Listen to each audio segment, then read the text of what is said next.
What's up, wrestling fans? So let's talk about Brock Lesnar's win of the WWE title at Elimination Chamber today.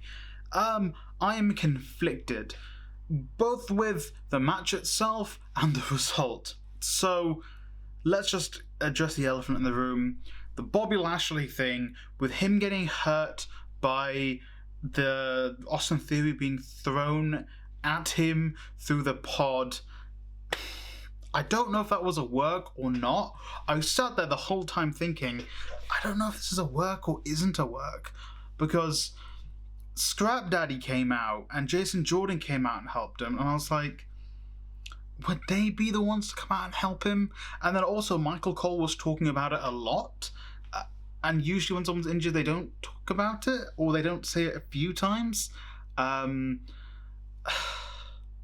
And also, Brock busting out of his pod, if that wasn't a work, I feel like he wouldn't do that, unless maybe he was just going with the flow. It's like, you know what, like, Bobby isn't here. The match did finish early, like, the show finished about 10-15 minutes early. So maybe the plan was entirely for Brock to come out and F5 everyone anyway and pin, I think, everyone he pinned.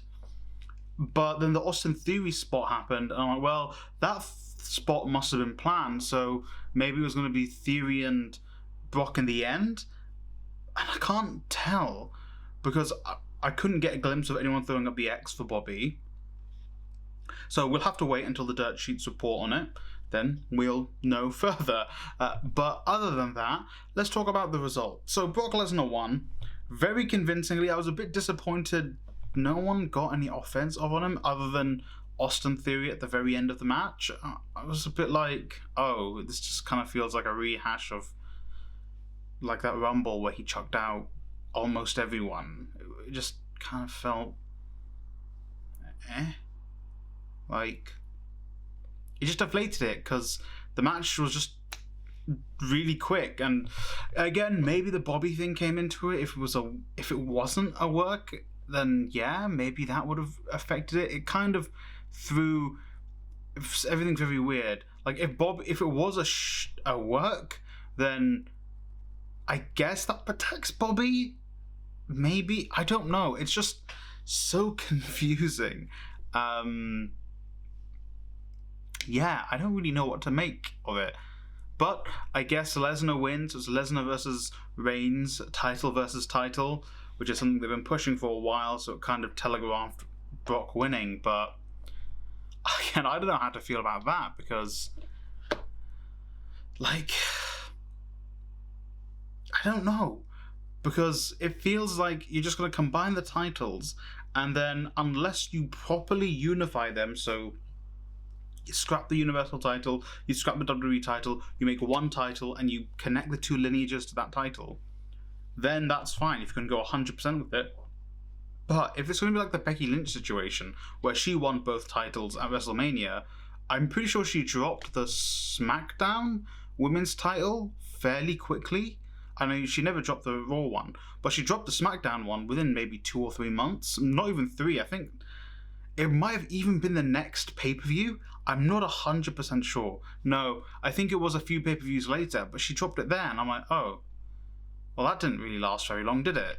So it's just so confusing what they're going to do with it, because you either go 100% and that, fine, then I'm okay with the champion versus champion thing. You got one champion that floats on both brands, so Roman will go to Raw and SmackDown.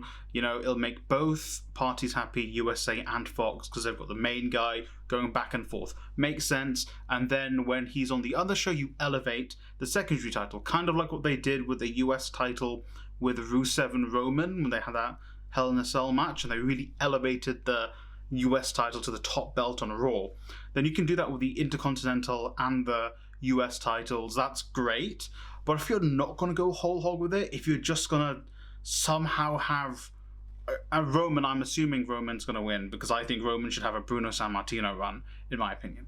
If Roman holds onto that title and then he just drops the WWE title, because the whole time he's been acting like he doesn't care about it, how it's the B title, it just feels like, well, it's a cash grab and you've wasted having another huge match on WrestleMania, because potentially Cody comes in. You could have had Bobby Lashley versus Cody Rhodes for the WWE title. That sounds like it would be a great match. Or Bobby Lashley with anyone would have been an amazing match. Like, oh, okay, fine. Last year's WrestleMania was a bit hit or miss, but I feel like the rain really put a damper on that. But yeah, I'm just not sure how I feel about it. Like, the match itself was marred by the whole Bobby Lashley situation, whether it was a work or a shoot. If it's a shoot, I hope he's fine, because, you know, concussions are very serious. If it's a work, I don't know if it was a good or a bad thing, because it's like, well, Bobby didn't get pinned, I suppose, but if it's a work, it shows Vince really likes Bobby, that he wants Bobby to be booked strongly. It's just whenever he's being booked, he's being put in situations where it's inevitable that he won't win, because it is inevitable that he will lose the title to Brock Lesnar, because they so want to make this Brock Roman story and keep building it. It was inevitable he was going to drop it to Big E, because they wanted to pop ratings. The ratings were doing so poorly, and Big E was very over. It's just very confusing, and I don't know how I feel about champion versus champion. I guess I'll have to wait until WrestleMania, and then we'll see. Let me know in the comments down below your thoughts on the Elimination Chamber match itself. The pay-per-view as a whole was kind of fine. It wasn't bad. I'd say it was good. I wouldn't say it was great, but it was good. So the event itself, and also on the whole champion versus champion idea. Comment that down below, like, subscribe, share the video, and hey, go watch some great wrestling. I hear Stardom has a big signing.